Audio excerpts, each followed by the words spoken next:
Today, I'm so pleased to welcome you to our Meet the Artist, another in our series, with a wonderful opportunity here to interview Marcia Wegman and Hal Ide. This is the Meet the Artist series by Iowa Artisans Gallery, and it's a webinar where we'll get to see some slides of Marcia's work and Hal's work. Hal has been a student of Marcia's for 5 years, and so we will explore this wonderful relationship of friendship and mentorship as well. First of all, I want to give you a few little hints as to what we're about to do here. This is a webinar, so your microphones and your screens will not be showing. So you can sit back with that glass of wine and enjoy a little happy hour as well. We have this webinar is being sponsored by the Frame Station, which is a custom and do-it-yourself framer here in Iowa City. One of the goals of these webinars was also to shine a spotlight on locally owned businesses during this time of the pandemic. My name, by the way, is Astrid Bennett, and I'm a former co-owner and current artist consigner with the gallery. So if you would like to submit a question, please do so in the Q&A box at the lower part of the screen. We don't have live questions, but you can submit a question, and after we've done the presentations, we will look at the questions and ask Marcia and Hal. Iowa Artisans Gallery is a contemporary craft gallery founded in 1984 by 12 artists. The gallery is located in a large light-filled space on the in the historic Paul Helen building in Iowa City. It's observing COVID safe practices, so we are open for business for you, both in person and online, but with reduced hours. We're open 11 to 5, Monday to Friday, and Saturday 11 to 3. These hours may change as circumstances do. And so at this point, I'm really looking forward to starting the webinar and having Marcia Wegman share her images with you. But first, I would like to introduce Marcia. And at this point, I'm going to ask Hal to mute his microphone and also his screen so that we can just have Marcia on the screen. Yes. Marcia, I just want to thank Marcia for showing. Marcia's a very popular artist at the gallery and in the community. She has fans all across the country. She's well known for her award-winning pastel landscapes, but every once in a while, she deviates to create abstract paintings. Playing with paint is her recent set of abstracts, now on view in an exhibition at the gallery until December 4th. Marcia has won quite a few awards in international art magazines. She is a longtime resident of Iowa City, and those who grew up in Iowa City may remember her for her owner involvement in Things, Things, and Things. I know when my children were small, we always went there to consult the wax lady. As that was a store where everything was new to the community and most exciting. A lot of us artists got a lot of our design ideas from there. So at this point, I am going to show a presentation by Marcia, and she is going to comment on it. Okay, Marcia, we're ready for you now. Thank you, Astrid. I would like to begin by thanking you sincerely for making this opportunity available for artists. It's a difficult time for everybody, but including artists who are restricted from showing their work and making contact with the public. And so it is a very special opportunity. We're all learning as we go. I love doing abstract paintings, and it is just such a different process than my representational Iowa landscapes in pastel, which is what I'm mostly known for. Most people don't know I do the abstract paintings. But every once in a while, I put away the pastels and I bring up all the equipment and the paint and the various things I need from the basement, and I start doing a series of abstract paintings. And I was so delighted when Iowa Artisans Gallery gave me the opportunity to show them as a group at the gallery where they are. This photograph we're looking at was taken by Hal last Friday at the opening of the show.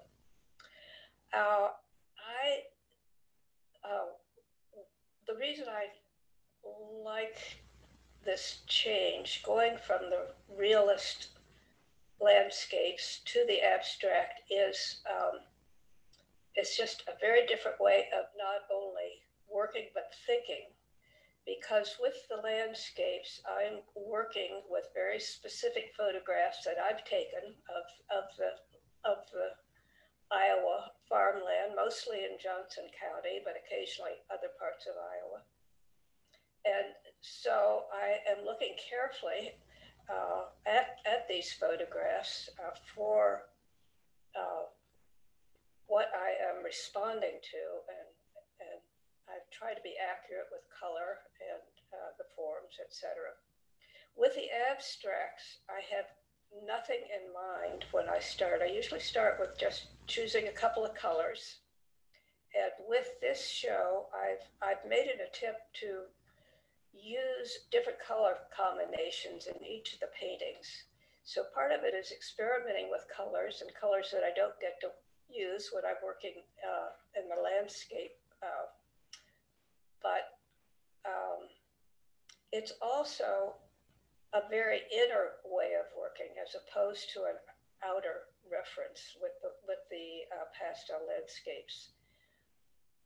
When I start, I just put a few colors very quickly onto what is called Yupo paper. And this paper is pure plastic, very slick. It's made in Japan, and it was originally made for containers and printing and different things, not for fine art, but artists discovered it, and now they have a whole line that's just for artists. So it takes paint in a very different way than if I was painting these on canvas. So I quickly put a few colors on, and then it begins to suggest something to me. And then I put another layer on and go from there. Astrid, do you want to go to the next slides? Mm-hmm. Here's another view of the show at the gallery. And if you'll notice, the two paintings that are at either end of this wall, they are an experiment that I tried just for this show, where they are landscapes. They're intentionally landscapes. And they're kind of halfway between my representational pastel Iowa landscapes and something that is closer to the abstract. So it's an abstracted landscape, and it was fun to do those. Next. We could go on to the next one. Here I am working in the studio. Hal took this. I work flat on the table, as you can see, and then I hang the paintings on my studio wall to look at them, think about them, think what the next step will be. I use a wide variety of tools. I use a lot of different kinds of brushes, but I also use rollers and scrapers and even a series of children's little sponge rollers that a friend left when their 3-year-old was visiting in my studio last year.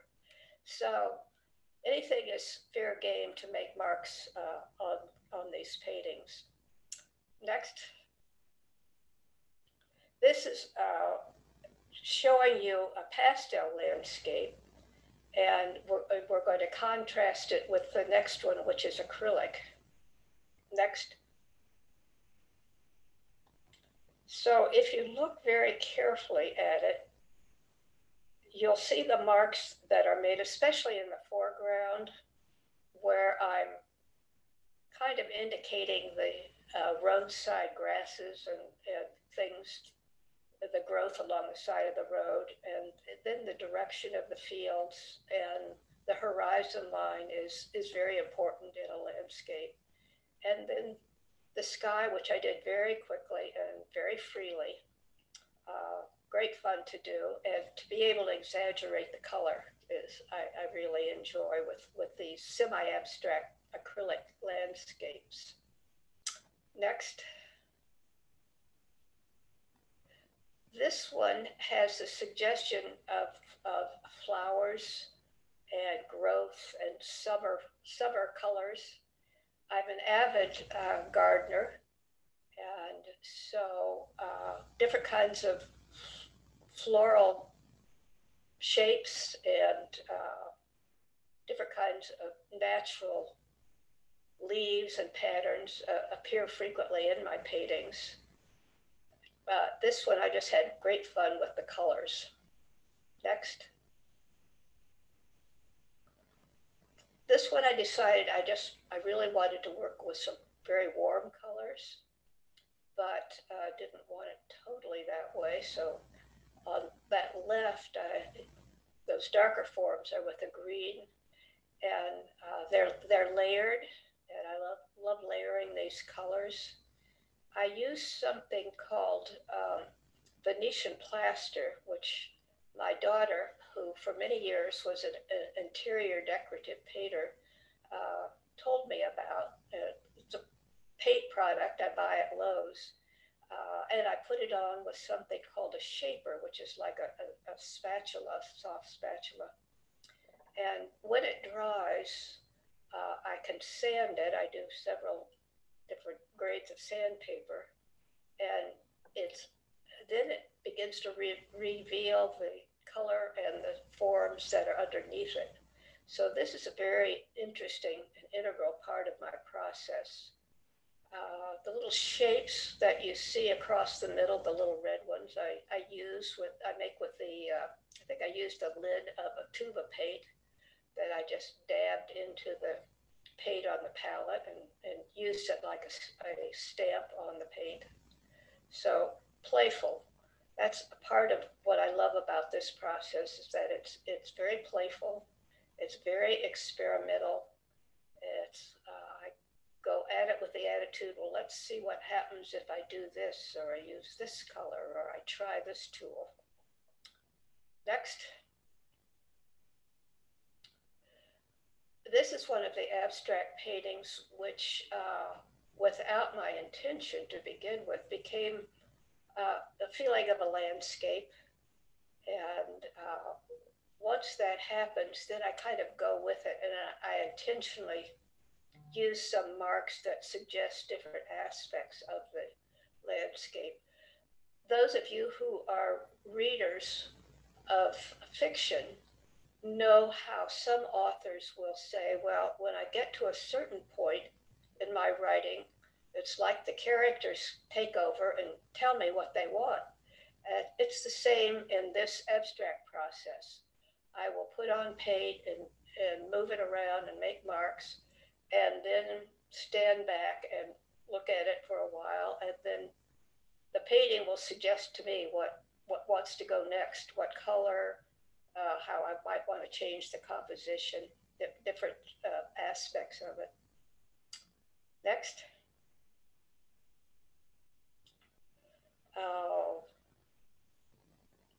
This, I used one of the rollers. You could see those horizontal lines that move down across the left side of the paper, and those were made with a little child's tool, which I find great fun. And then some of the marks, like to the lower left, the vertical stripes, that happens because I have the paper taped to a piece of corrugated cardboard. And when I sand the Venetian plaster that I've layered, it often reveals those vertical lines of the cardboard that's underneath the paper. So that was a happy accident, and now I know how to control it and use it intentionally. Next. I love working with pink, and I don't get to do that all that often in my pastel landscape. So I had fun playing with colors in these, and nothing particular in mind, but to me it feels like a landscape. And perhaps those vertical reds and oranges in the lower middle of the composition might suggest silos. Or different vertical aspects that you find on the farm. Next.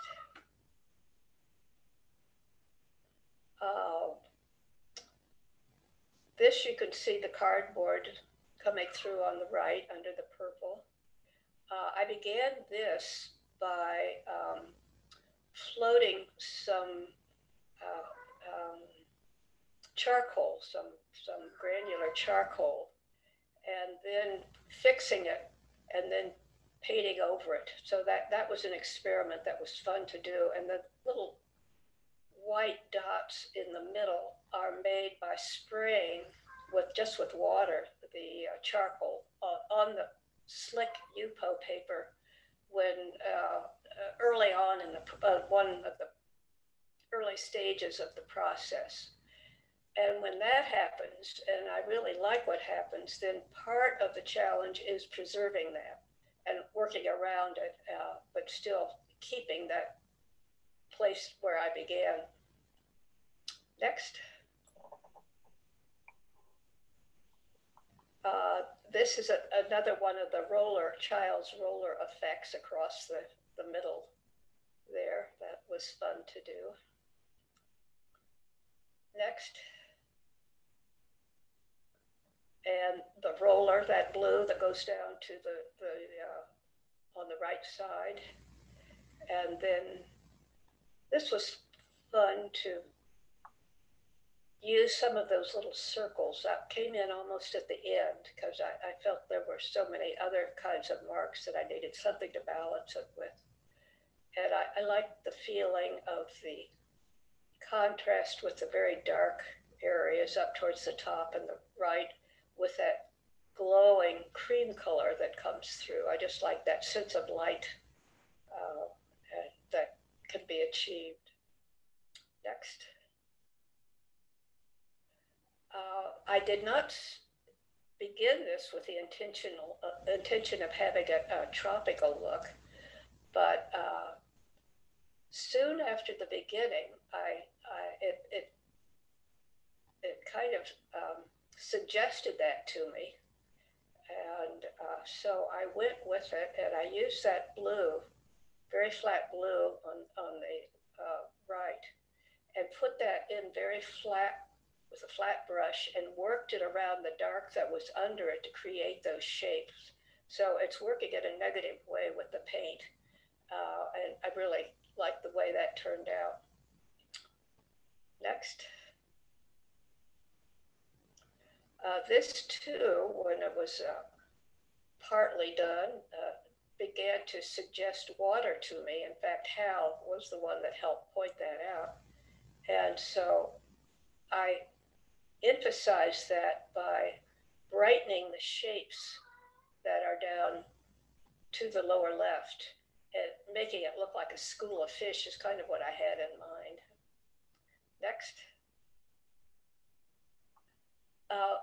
This was the award-winning painting that was in Artist magazine, where I won first place in the landscape category. So that was very thrilling to be able to win such an important award that just helps motivate an artist to keep going, do better, challenge yourself. So I do enter these competitions every now and then.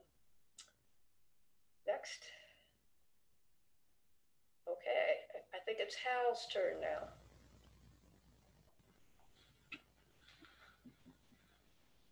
Wonderful.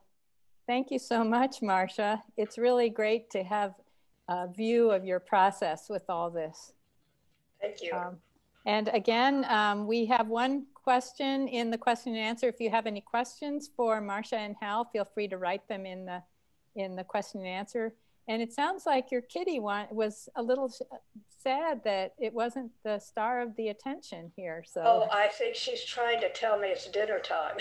Yeah, that's right.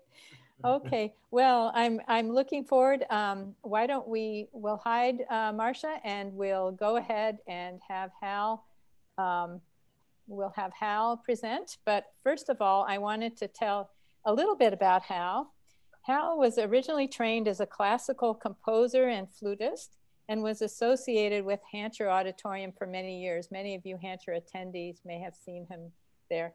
His music making took him around the world, which in turn led him to many of the world's greatest museums. Hal started drawing and painting after retirement and has studied with Marcia for 5 years. And on a personal note, Hal and I have played in the Iowa City Community String Orchestra. So it's great to have this music and art connection.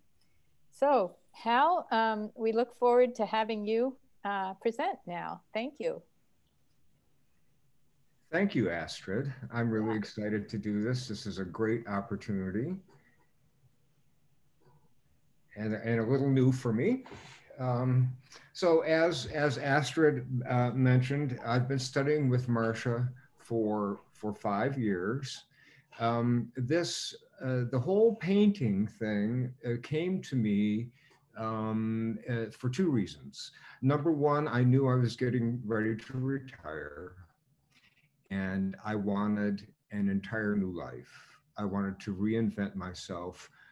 We thought about moving, but leaving friends did seem like the best answer. And I had always been fascinated by visual art and painting in particular. I remember a trip to the Detroit Institute of the Arts, I think when I was in either late elementary or early junior high school. And you walk up the steps of that magnificent building and go in the front door, and then there off to the left was an equestrian painting, probably mid-19th century. It was 2 stories high, and it just bowled me over. And once I sort of recovered, the question of how came into my head. How do you do this? And that's been a question that has been with me since then. I decided it was time to maybe find out. So in January of 2014, I went on vacation. I flew out to Eugene, Oregon to visit my friend Connie Lang, who had lived in Iowa City for many years. Some of you may have known her from the engineering school where she was an administrative assistant. Our pattern was I would fly to Eugene, settle in, and the next day we would leave in her truck for the coast for a couple of weeks. We would rent a place. There were requirements, were hot tub and fireplace and right on the water. In January, I had talked about painting, I guess, and Connie had just taken a watercolors course. She had been a painter earlier in her life. And I got there and she had all these paints and stuff out on her kitchen table. And she said, "You want to try it?" I said, "Yes, I do." So here's that table from that night. This is Connie's work. These are little cards that she made in the watercolor class that she took. And as you can see, they're small, they're quick, they're very different, very variable, and they are all play. And that's how I was introduced to painting, was as play, which is, I think, maybe the best way to learn. And I have not looked back since that night. So I came back to Iowa City. I started drawing and sketching and painting a little bit. I made a few things. And I sort of started by putting paint on paper and then blowing it around.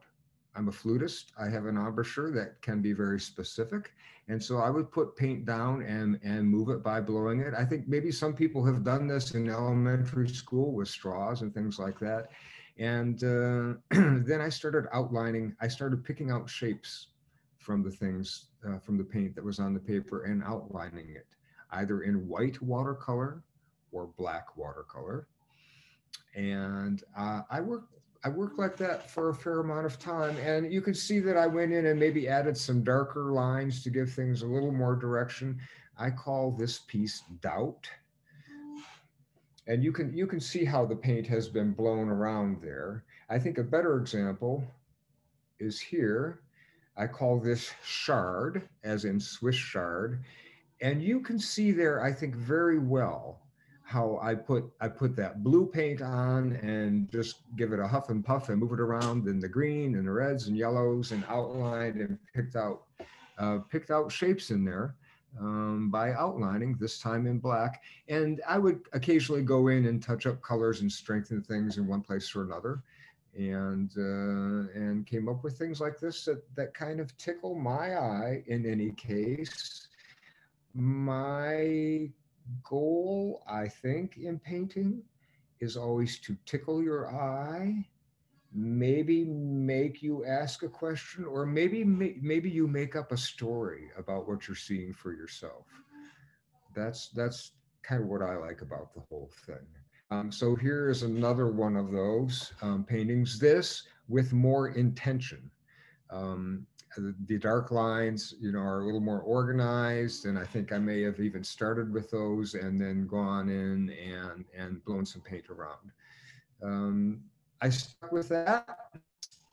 I started doing things in little panels that I would tape together and then separate a little bit, just because I thought it made it look better and look like it was smarter, or I was more interesting. I call this one Traverse Storm at Seago Sunrise. This is another vacation painting. My husband and I were in Traverse City, Michigan, and left in a storm and went to the family place over in Gaylord, Michigan in Otsego and found a beautiful sunrise. So I sort of combined those two things here. And it also gave me an opportunity to use a lot of different colors. And I have since I have started since I've started painting, everybody tells me that watercolors are the hardest medium.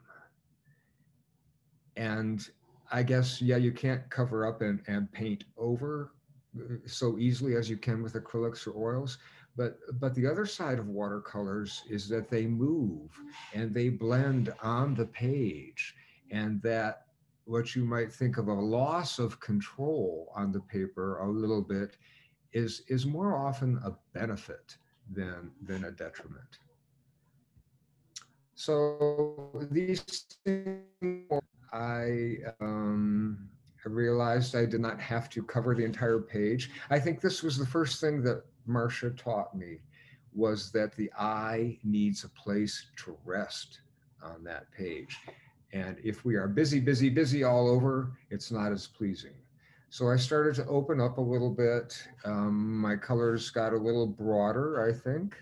And I think that the paintings became a little more interesting at that point. Then I switched to acrylics at Marcia's suggestion, I think, actually. And boy, what a benefit that is. What a learning experience. Here we have on 3 small, I think 4x6 canvas panels, my fantasy swim lane, those black lines at the bottom of the pool that you're supposed to follow. I am an obsessive compulsive swimmer.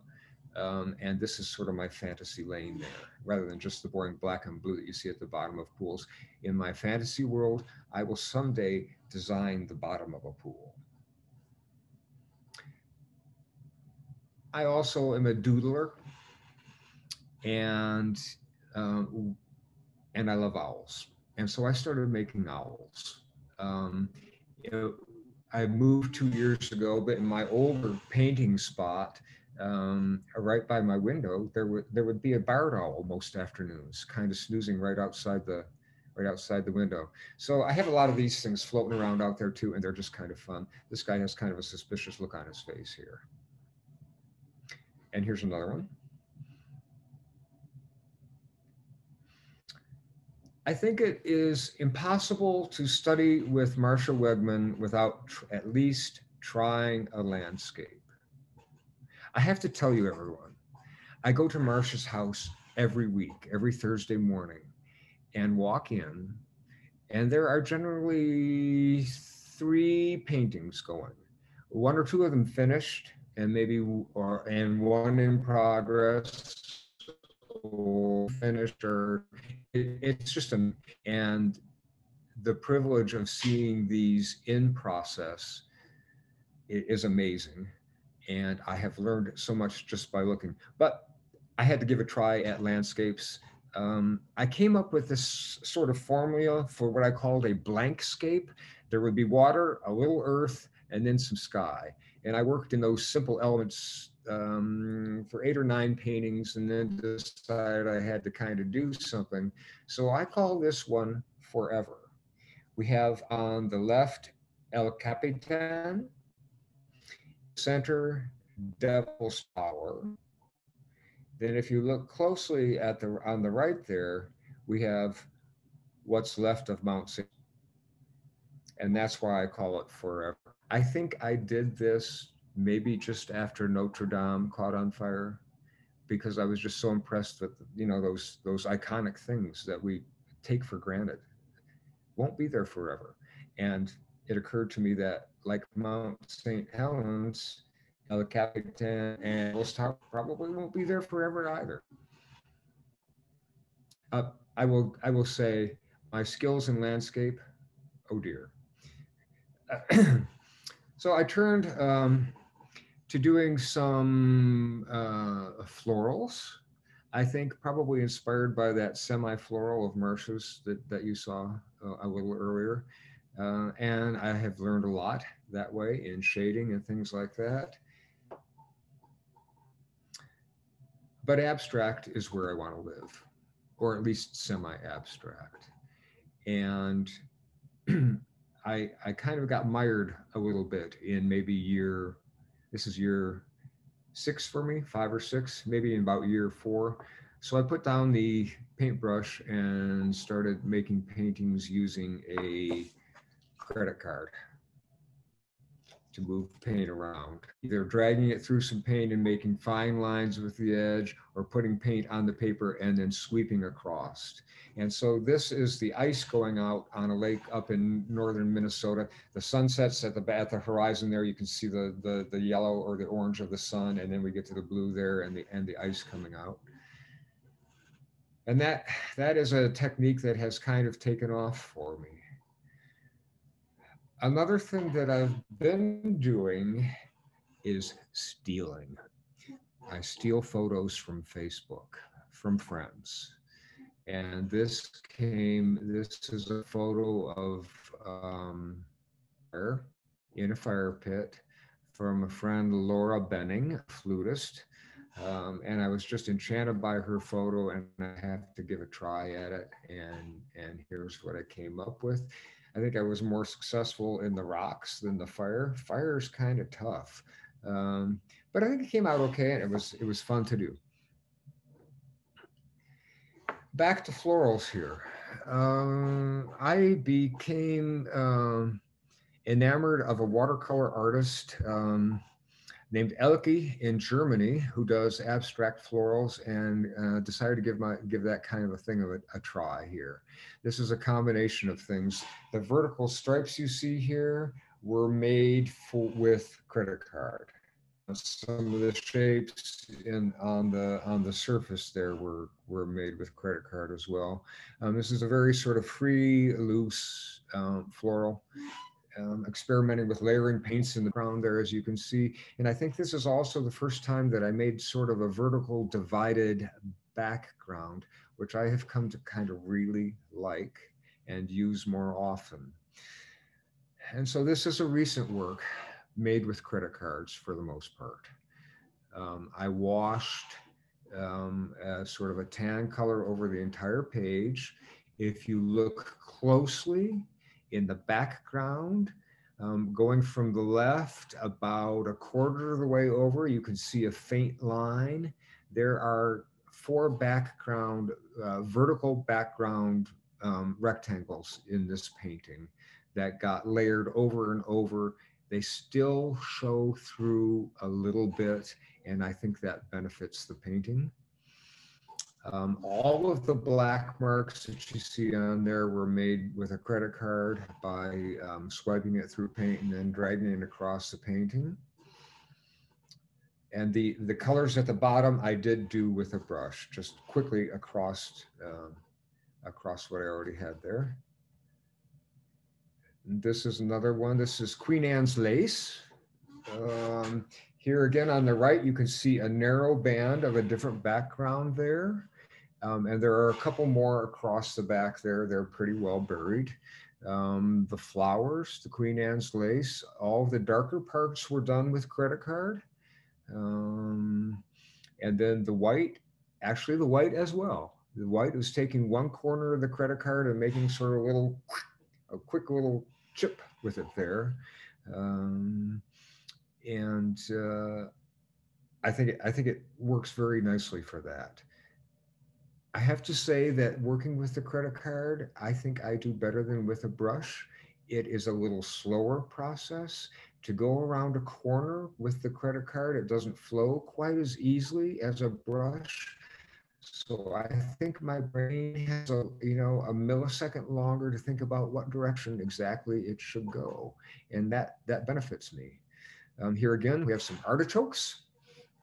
You can see just right of center there, my background shading again. I've got a darker green on the right than I had on the left. Again, the artichokes are made completely with credit card. And then a brush washing some of the final colors over, although I think what I did here, for instance, in the artichoke in the foreground, that lighter blue towards the right side there, I dragged some of that over with a credit card and then took a wet brush and just went over it very lightly once. You can see some little dots just below the artichokes there. Those I use as sort of a rubber before you paint, or after you have one layer on. You can paint over it then, and it prevents color from going to that part of the paper. And you rub it off then, and you get kind of a nice little fun effect like that. I'll just say again, on the upper right, the dark green, that spots you see there, that was just the flat. The flat, I put a little green paint all over the bottom of the credit card and just skated it over that part of the painting there.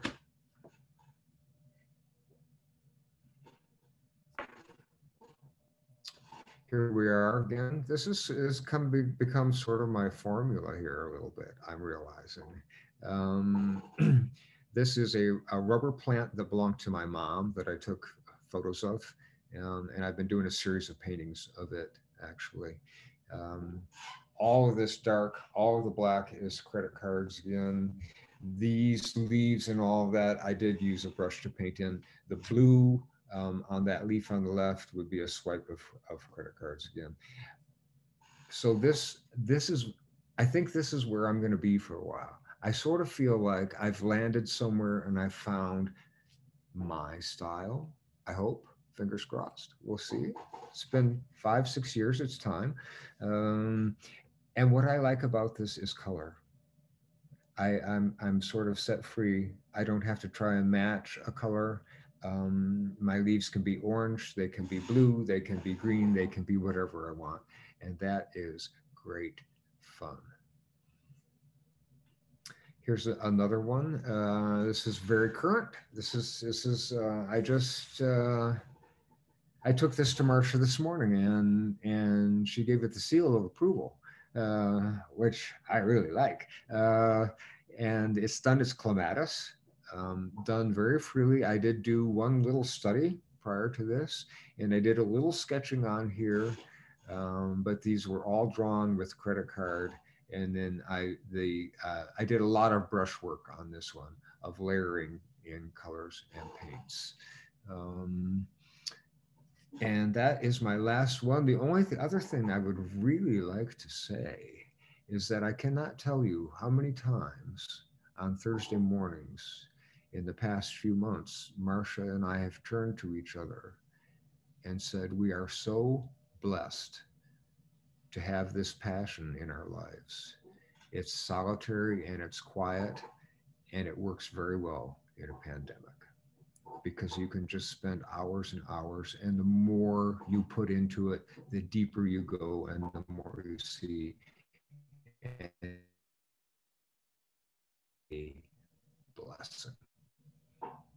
So thanks.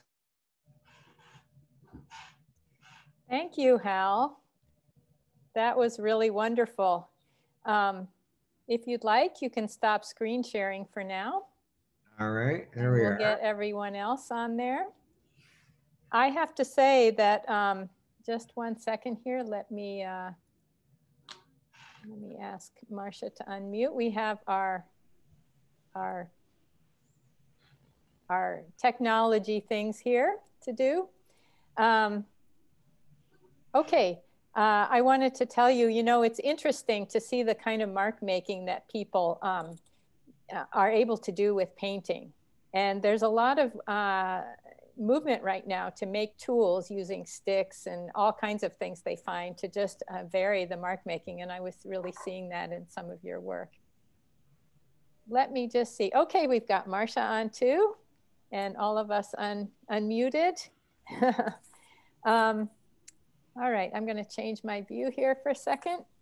All right, thank you so much. That was really interesting to see both of you, your work in context with one another. And I think one of the wonderful things about a Zoom webinar is that it allows you to see the screen close up and see details that are really much harder. We do have a question here. What is next for both of you in terms of subject matter, etc.? Alicia is asking that. For me, I'll continue with my usual process, which is the landscapes, the pastel landscapes. And I'll continue to alternate them with the abstract. And they each, I think, continue to grow and change in their own way, but I like both of those formats a lot. Yeah. And Hal, we had a little bit of an indication of that from your last slides. Is there any other subject matter you're interested in tackling? Yes, actually. So I will continue with the botanicals. You know, can you all remember back when all the seed and flower catalogs were all paintings and botanical drawings and stuff like that? I adore that. And I would like to try some of that. For now, I think I will stick with this rather abstract thing. The other thing that I would like to do is take this technique to water. Paintings of water and waves. And I've been sketching out a thing to make a big painting of the campus center natatorium. Spend a lot of time.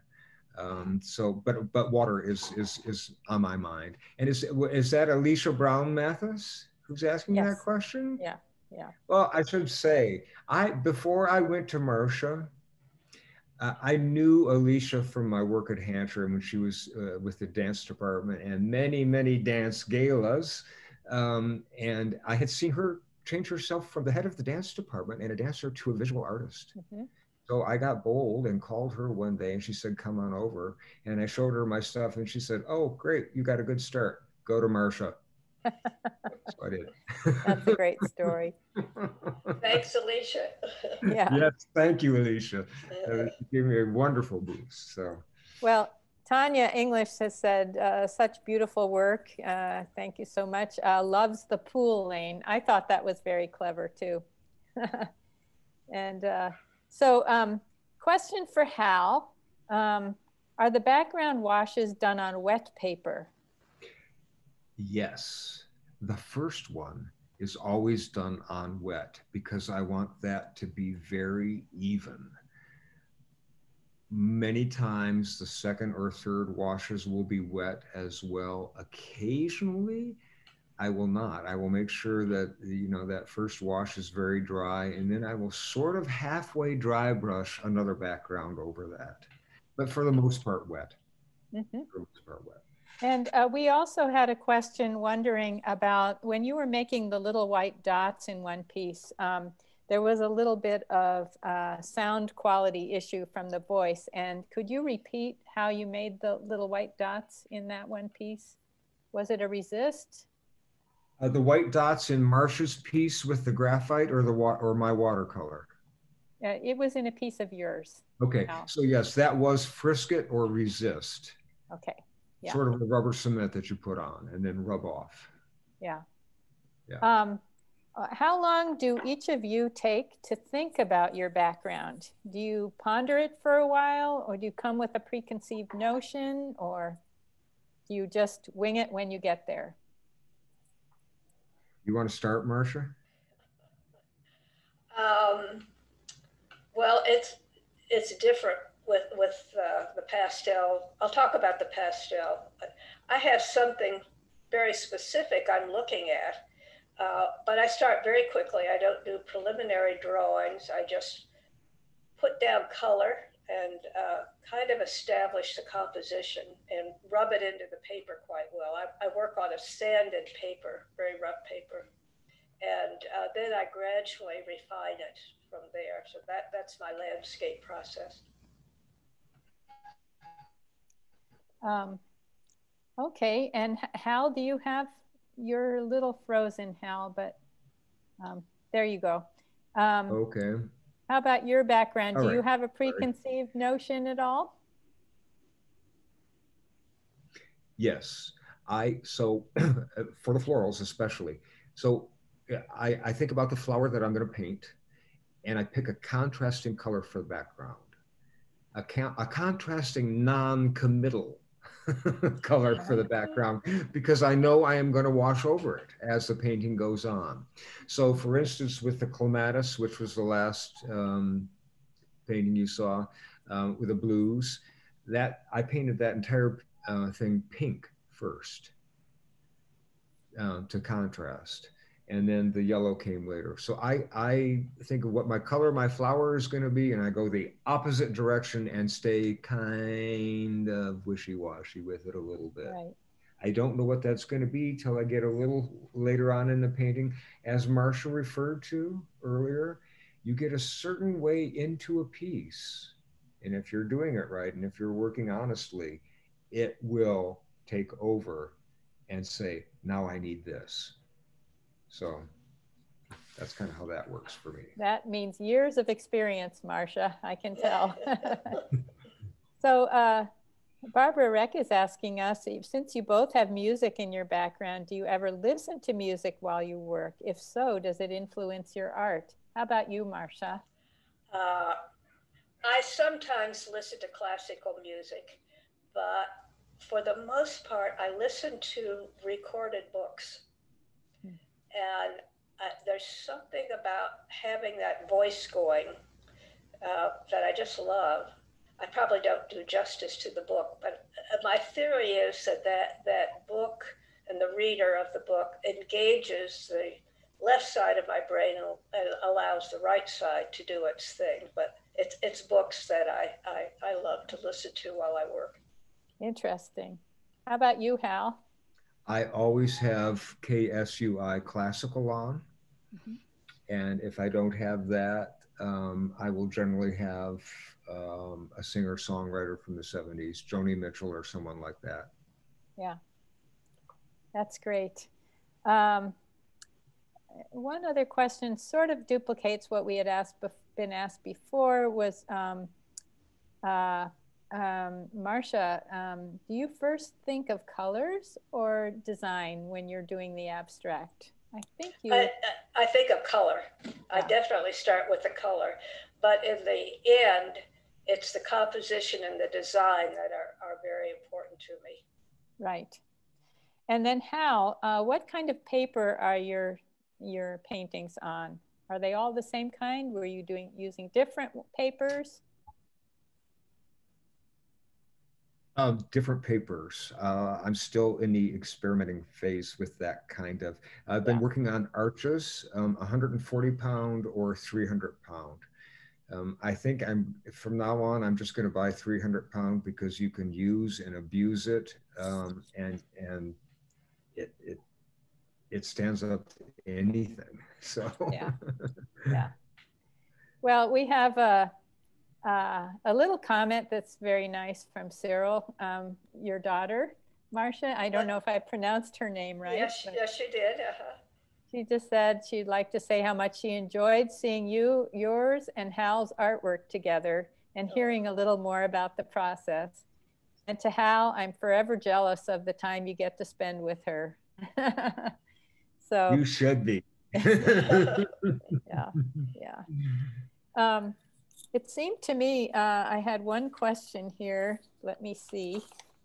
Let me see if I can find it. Oh, I think we answered it already. I was wondering how your studio work was affected by the pandemic, but I think we got that already. One of the things, Hal, you mentioned in a conversation to me the other day was what happens when you come into the door and you start painting. You talked about the difference between someone helping you with art in terms of Marcia versus a music teacher. Can you talk about that a little bit? That was interesting. Yes. Well, what different worlds. What very, very different worlds. The classical music world is filled with rules. We will start the troll from above. There are just all kinds of things, and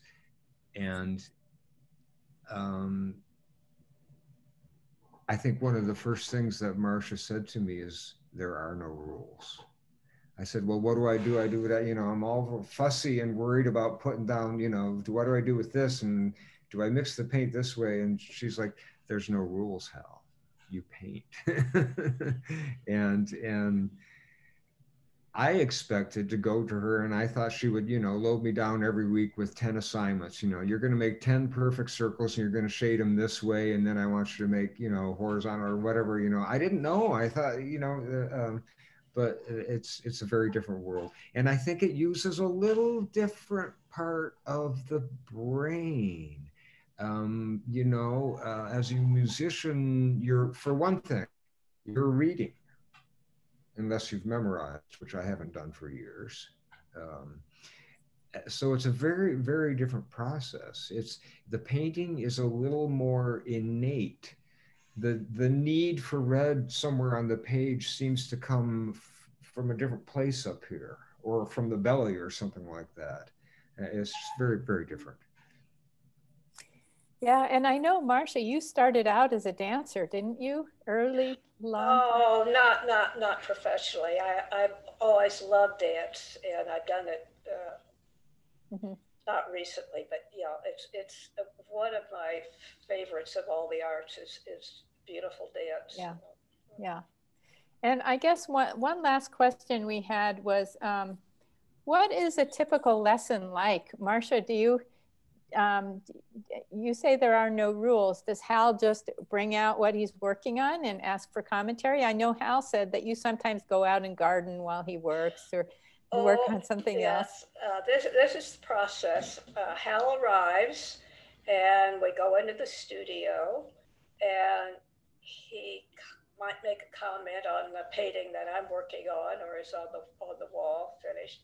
But then I look at his work and I will either say that's fabulous, don't do another thing, or if it's just in the beginning stages, I'll give suggestions. I said, well, why don't you try this? And his face lights up, or he'll look at me with a questioning. So if he thinks that's a good idea, then I will leave the studio I often do house cleaning, which I don't get done other days of the week, or I go out and work in the garden for 20 minutes, half an hour. Then I'll check in and see what he's done. And sometimes I might offer a suggestion. Sometimes it's, he's doing just fine. So it varies, but I pretty much let him do what he wants to do, go in his direction, and just offer suggestions when I think it's appropriate. Well, that's great. We did have a comment. Number of people in the chat have been really appreciative of your work and seeing the style evolve and so on. And Sue has asked, her daughter is wondering what Marcia's cat's name is. Nubia. Nubia. Okay. She's very black. Yeah, that's right. A tiny black cat, 16 years old. So we're aging together, but she's still quite vital and a wonderful companion. Yeah, wonderful. We had another comment, just wanted you to know how much I've enjoyed seeing your paintings, Hal, and hearing about your process. I was so interested in meeting your teacher. You had so many wonderful things to say about her. So this is great. Yeah, we have a special relationship. I'm grateful for Hal's friendship. Yes, and right now this is a wonderful thing to do in this time of social isolation, really. Yes, yes. We're fortunate. Well, this is really a wonderful way to bring everyone together safely and with inspiration. We hope that everybody can take a little chance to play at something in the next week, whether it's painting or something else. And I just wanted to thank you all for joining us. We plan to have a few additional events in January. This presentation is being recorded, so we will send you the link when it's ready, probably early next week. We have a YouTube channel where we're putting a lot of these sessions on. And the gallery is open, and just wanted to let you know to be well, take care, and thank you for your support as we enter the holiday season, and thank you for attending. So we will sign off now. Enjoy the rest of your evening, and thank you, Hal and Marcia. Thank you, Astrid. Yeah. Thank you. Thank you. Okay. Bye now. Bye. Bye-bye.